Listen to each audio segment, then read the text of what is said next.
고린도전서 15장 12절로 19절 말씀입니다.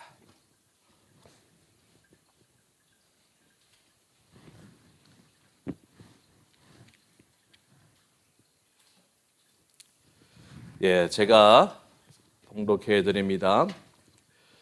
그리스도께서 죽은 자 가운데서 다시 살아나셨다 전파되었거늘 너희 중에서 어떤 사람들은 어찌하여 죽은 자 가운데서 부활이 없다 하느냐? 만일 죽은 자의 부활이 없으면 그리스도도 다시 살아나지 못하셨으리라.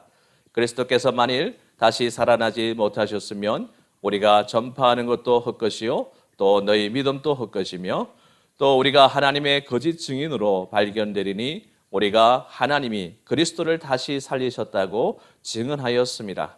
만일 죽은 자가 다시 살아나는 일이 없으면 하나님이 그리스도를 다시 살리지 아니하셨으리라.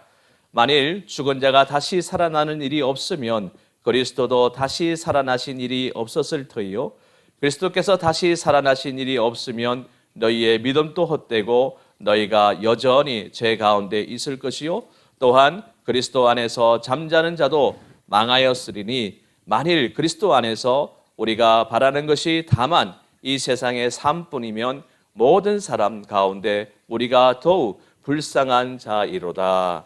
아멘.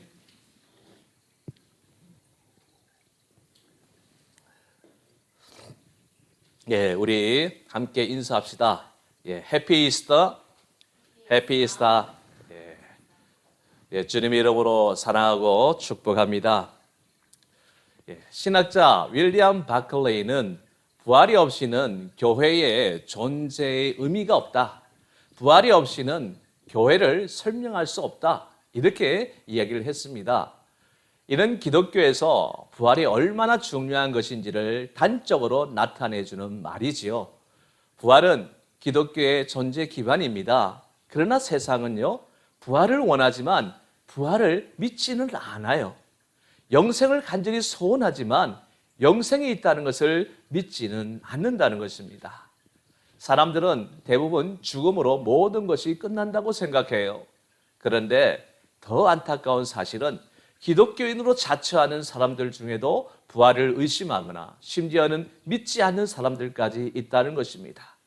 그러한 사람들은 기독교를 단지 세상 종교들 가운데 하나로 여길 뿐입니다. 그런데 이러한 현상은요, 초대교회 당시에도 있었어요. 오늘 본문을 보면 고린도 교인들 중 어떤 사람들은 죽은 자 가운데서 부활이 없다라고 주장했죠. 12절을 한번 보세요. 그리스도께서 죽은 자 가운데서 다시 살아나셨다 전파되었거늘 너희 중에 어떤 사람들은 어찌하여 죽은 자 가운데서 부활이 없다 하느냐 이렇게 말하고 있지 않습니까? 이는 물론 죽은 자의 부활을 부인하는 말이지만 또한 그리스도의 부활을 부인하는 말이기도 합니다. 왜냐하면 죽은 자의 부활을 부인하는 것은 곧 그리스도의 부활을 부인하는 것에 다름 아니기 때문이죠. 그런데 이와 같이 그 당시 이 역사적인 이 사건을 부인해 보려는 시도들이 계속 있었다는 것입니다. 그래서 어느 누군가는 기절설을 주장합니다. 예수님의 죽음은 그가 완전히 죽은 것이 아니라 기절한 것에 불과해. 기절하여 의식을 잠깐 잃은 상태에서 바위 속 그 서늘한 그런 무덤 속에 눕혀 놓으니까 다시 정신을 차리게 되었다. 이렇게 주장한다는 것이죠. 그런데 이거는 당시의 상황을 자세히 이해하지 못한 그런 결과에서 나온 얘기들입니다. 기절한 것이라면 당시 안식일이 가까워오는데 예수님이 죽지 않으시니까 안식일을 지키기 위해서 그들이 어떻게 했습니까? 예수님의 옆구리를 찔러서 심장이 파열되어 물과 피를 다 쏟게 했고 그래서 죽은 것을 확인한 군인들이 다리도 꺾지를 아니했죠. 또한 이 모든 광경을 끝까지 다 지켜보았던 사도 요한의 목격담을 우리가 어떻게 설명할 수가 있겠습니까? 또 어떤 무리들은 시체 도둑설을 주장합니다. 시체를 제자들이 도둑질해서 숨겨놓고 부활했다고 선전한다 이렇게 주장하는 것이죠. 이것은 말이 되지 않습니다. 어린 여자 아이 앞에서도요 예수를 부인하는 수제자 베드로를 위시해서 모든 제자들이 다 도망갔던 그 상황을 보더라도 대제사장들과 바리새인들이 부리는 경비병으로 사흘 밤낮을 지키는 그곳에서 예수님의 시체를 빼내온다? 이것이 가능한 일일까요? 불가능합니다. 또 그 도둑이 제자들이 아니라 유대인일 수 있다고 주장하기도 하는데요. 그렇다면 예수님이 부활하셨다는 그 복음이 계속 전파될 때 그들은 왜 잠잠했던 것입니까? 그러니까 이것도 말이 되지 않는다는 것이죠. 또한 환상술을 주장하는 사람도 있어요. 부활을 목격한 사람들이 환상을 보았다고 주장하는 거죠. 예수님을 사모하는 나머지 잠재의식의 발로로 유령을 보듯 착각했다는 것이죠. 그러나 환상도 한두 사람이어야죠. 우리가 살펴보는 고린도서 15장 3절 8절에 쭉 보면요, 예수의 부활을 목격한 사람들이 소개되고 있지 않습니까? 누가 나옵니까? 5절에 보면은 바로 게바가 등장합니다. 누구죠? 베드로. 그리고 12제자. 제자 고유 명사로 우리가 12제자 쓰지만 그 당시에는 가룟 유다가 자살한 이유니까 11명이 해당되겠죠. 또 6절에 500의 형제가 나옵니다. 또 7절에 야고보가 등장하죠. 이 야고보는 누굽니까? 바로 예수님의 동생입니다. 그리고 모든 사도, 8절에 만삭되지 못하여 난 자 누구죠? 바로 바울 자신이죠. 여기에 언급된 사람들 있잖아요. 이 사람들 숫자를 우리가 미니멈으로 계산해 보세요. 몇 명입니까?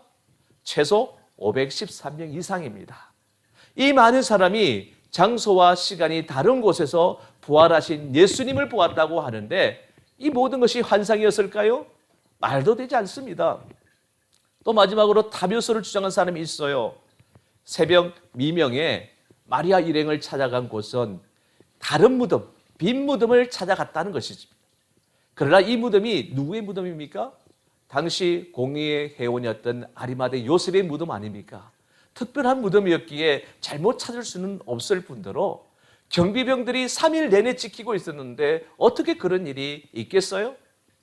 이와 같이 많은 사람이 예수님의 부활의 사건을 부정하려 해보았지만 부정되어지지 않는 것은 바로 이 사건이 역사적 사실이며 실제적인 일이었기 때문인 것입니다. 사실보다 더 강한 힘은 없어요. 기독교가 강하게 역사하는 이유는 바로 이 부활의 사건이 있기 때문인 것입니다. 그리고 그리스도의 부활은 앞서 보았듯이 부인할 수 없는 명백한 증거들이 있는 분명한 역사적 사실인 것입니다. 미국 하버드대 법학 교수인 시몬 그린레프는 이런 말을 했습니다.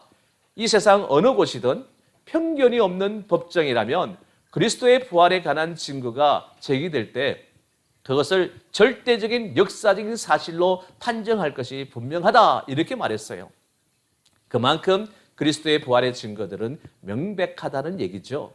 그런데도 소위 기독교 신앙을 가졌다고 하는 사람들 중에는 일부 고린도 교인들처럼 그리스도의 십자가 대속 사건은 믿는다고 하면서 부활 사건은 믿지 못하는 사람들이 있다는 것입니다. 여러분, 이것이 가능한 일입니까? 이것은 그야말로 이율 배반적인 말입니다. 대속은 부활을 전제로만 설명이 가능한 것이기 때문이죠. 만약 그들의 주장처럼 그리스도의 부활이 없다면 우리 믿는 자들에게는 어떤 일이 벌어지겠습니까? 한마디로 disaster, 바로 재앙이에요. 절망입니다. 왜 그럴까요? 오늘 본문은 세 가지의 관점에서 말씀하고 있습니다.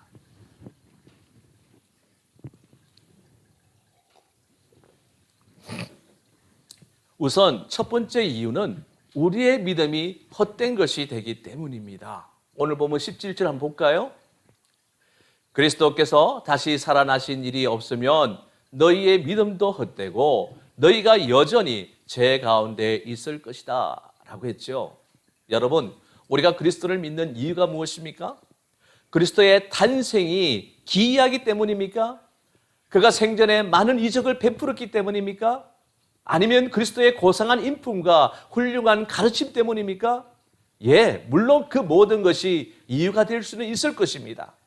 그러나 그러한 것들이 우리가 그리스도를 믿는 근본 이유는 되지 못한다는 거예요. 여기서 믿음이란 우리가 원래 죄인이었으나 이 죄의 굴레에서 해방되었음을 믿는 것이고요. 하나님께서 죄인된 우리를 아무런 공로 없이 의롭다고 칭하심을 믿는 것이고, 전국적으로는 죄의 영향에서 완전히 벗어나서 영광의 천국 백성이 될 것을 믿는 것을 말하는 것입니다. 그러니까 우리의 믿음은 생명을 얻기 위함이 있다는 것입니다. 구원을 얻기 위해서 믿는 것입니다. 그리고 이를 위해서 필수적으로 요청되는 것이 바로 그리스도의 부활이라는 거예요. 그리스도는 우리 죄를 위하여 죽으셨어요. 이것은 참으로 중요합니다. 이를 통하여 우리는 하나님의 사랑을 알 수 있습니다. 그러나 그리스도께서 우리를 위하여 죽으시고 여전히 무덤에 머물러 계시다면 그것이 무슨 의미가 있겠어요? 죽음이 여전히 우리의 왕노릇하고 있는데 그리스도의 죽음이 우리와 무슨 상관이 있단 말입니까? 예수께서 아무리 우리 죄를 위해 죽으셨다고 해도 그것은 그의 부활이 없이는 공허한 소리에 지나지 않는다는 겁니다. 그리스도의 죽음은 그저 억울한 죽음에 지나지 않을 뿐이라는 거죠. 그래서 예수께서 우리를 죄의 굴레에서 해방시키려면 그 자신이 먼저 부활하여 사망 권세를 꺾었음을 입증해야 하는 것입니다. 그러니 예수의 부활이 없다면 우리가 어찌 부활하여 영생할 것을 믿을 수가 있겠어요? 그러므로 예수님의 부활은 우리 믿음의 근본이 되는 것입니다. 부활이 있음으로만 우리 믿음이 가능한 것입니다. 그런데 그리스도께서는 우리를 위하여 죽으실 뿐만 아니라 죽음을 이기고 다시 살아나셨어요. 즉 죽음을 정복하신 것입니다. 우리 요한복음 11장 25절에 뭐라고 말하는지 볼까요? 예수께서 이르시되 나는 부활이요 생명이니 나를 믿는 자는 죽어도 살겠고, 사도행전 3장 15절 말씀입니다. 생명의 주를 죽였도다. 그러나 하나님이 죽은 자 가운데서 그를 살리셨으니 우리가 이 일의 증인이라.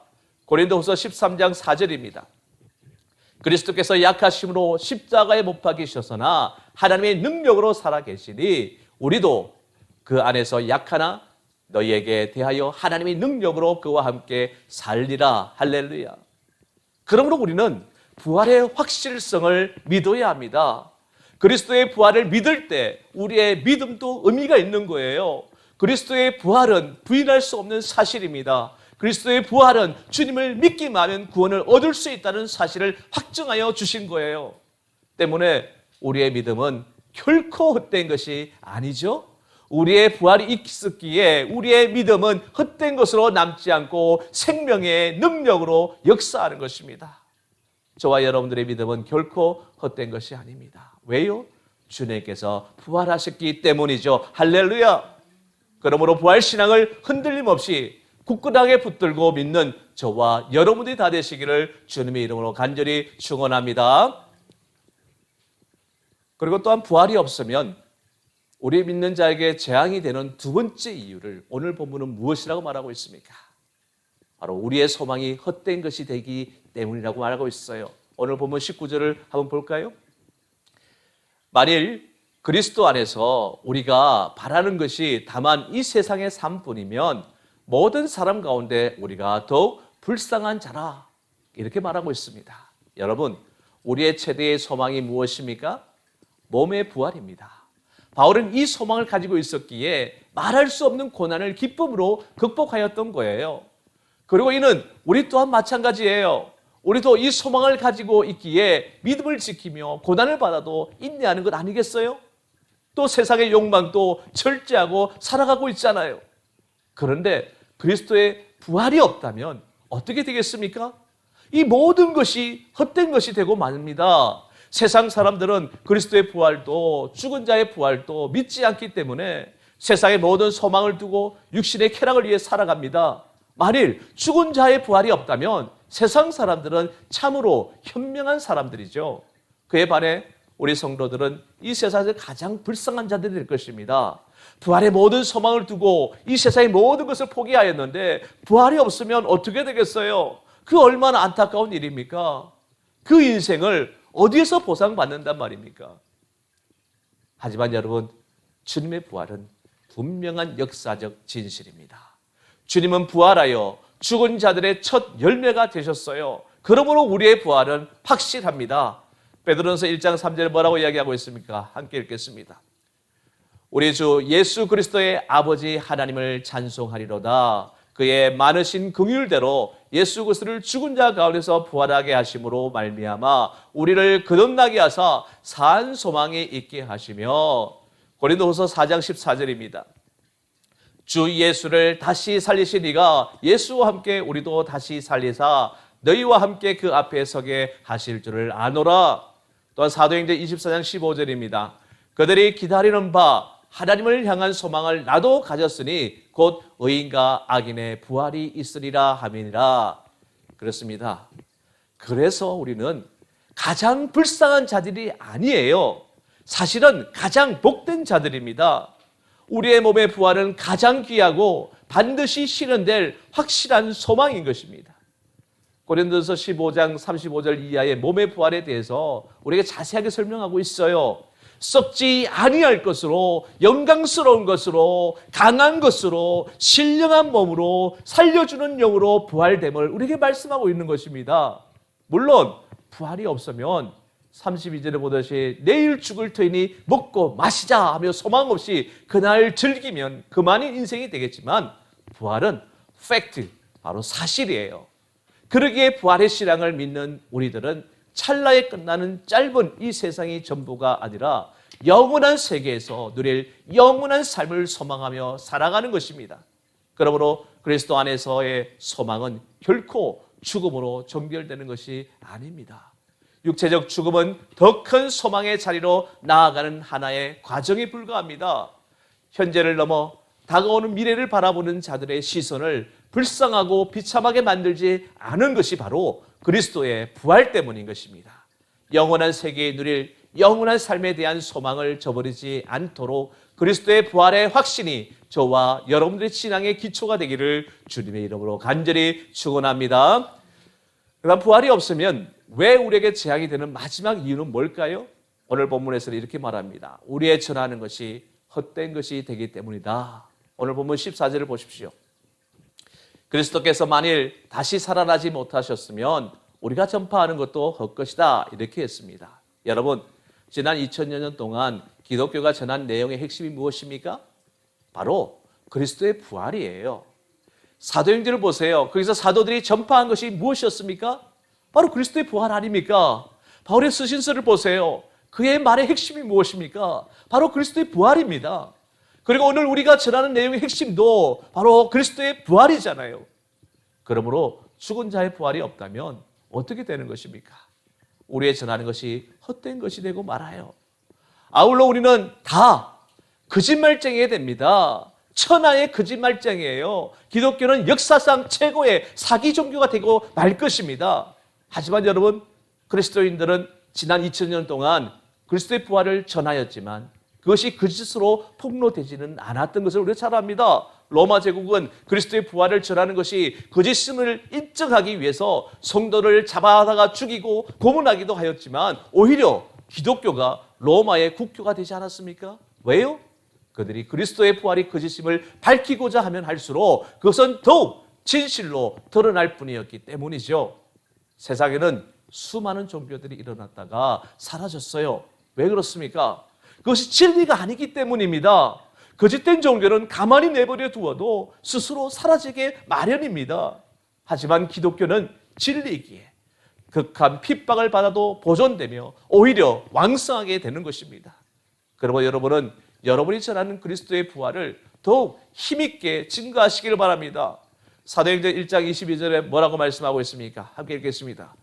항상 우리와 함께 다니던 사람 중에 하나를 세워 우리와 더불어 예수께서 부활하심을 증언할 사람이 되게 하여야 하리라 하거늘. 또한 사도행전 2장 31절 32절입니다. 시작. 미리 본고로 그리스도의 부활을 말하되 그가 음부에 버림이 되지 않고 그의 육신이 썩음을 당하지 아니하시리라 하더니 이 예수를 하나님이 살리신지라 우리가 다 이 일의 증인이로다. 할렐루야. 여러분들, 인도의 성자 선다싱이 영국을 방문하였을 때 많은 사람들이 그에게 질문했습니다. 당신은 오랫동안 전통의 힌두교를 버리고 기독교를 믿게 된 이유가 무엇입니까? 이 질문은 힌두교와 기독교의 차이가 무엇이기에 개종하였는지에 대한 취지의 질문이었어요. 선다싱은 간단 명료하게 부활하신 예수님 때문이었다고 대답했습니다. 예수의 부활을 믿는 사람들의 공통점이 있어요. 바로 예수님을 증거하는 삶을 살게 되는 것입니다. 이유는 너무도 감격스럽고 기쁜 일이기에 전하지 않을 수 없기 때문이죠. 예수의 제자들이 3년 동안 주님과 동고동락을 하고 주님으로부터 십자가의 대속의 죽음과 부활에 대한 복음의 메시지를 기가 따갑도록 들었지만 주님께서 십자가에 달려 돌아가시는 과정에 그들은 어디에 있었습니까? 모두가 주님을 부인하고 배반하고 도망치지 않았습니까? 이런 제자들이 어떻게 사도행전에 보듯이 주님을 위해 순교의 자리로 가는 것을 기쁨으로 감당할 수가 있었나요? 바로 부활의 주님을 만났기 때문에 가능한 거 아니었습니까? 그 부활 신앙을 굳건하게 붙들었기에 이 땅에서 주님을 위해 죽는 것이 전혀 두렵지 않았던 것입니다. 바로 영원한 세계에 대한 확증이 된 그리스도의 부활이 사실이었고 그들이 그것을 굳건하게 믿었기 때문에 담대하게 부활의 주님을 증거할 수 있게 된 것입니다. 기쁜 소식이나 놀라운 소식을 접하면 우리는 어떻게 합니까? 얼른 다른 사람들에게 전하려는 그런 생각이 앞서는 것, 이것이 당연한 그런 마음 아닙니까? 이처럼 부활의 기쁜 소식을 예수를 쫓았던 여자들을 시발점으로 제자들을 통해 그리고 2000년이 지난 지금 우리들에게까지 전하지 않고는 견딜 수 없는 그 마음이 주어진 이유는 우리의 전하는 것이 결코 헛된 것이 아니기 때문인 것입니다. 우리가 전하는 이 부활의 복음은 구원을 주시는 하나님의 능력의 완결판이기에 그것만으로 족한 것입니다. 복음의 완결판이 된 부활의 신앙을 굳건하게 붙들고 그것을 전하는 증인의 사명을 끝까지 감당하는 저와 여러분이 다 되시기를 주님의 이름으로 간절히 축원합니다. 이제 말씀을 정리합니다. 성도 여러분, 사람들은 대개 자기 눈으로 보지 않은 사실에 대해서는 그것이 사실이라 할지라도 믿지 않으려는 경향이 있어요. 그래서 그리스도의 부활도 수많은 증거들이 있고 많은 사람들이 증거하였지만 여전히 믿지 않는 사람들이 많습니다.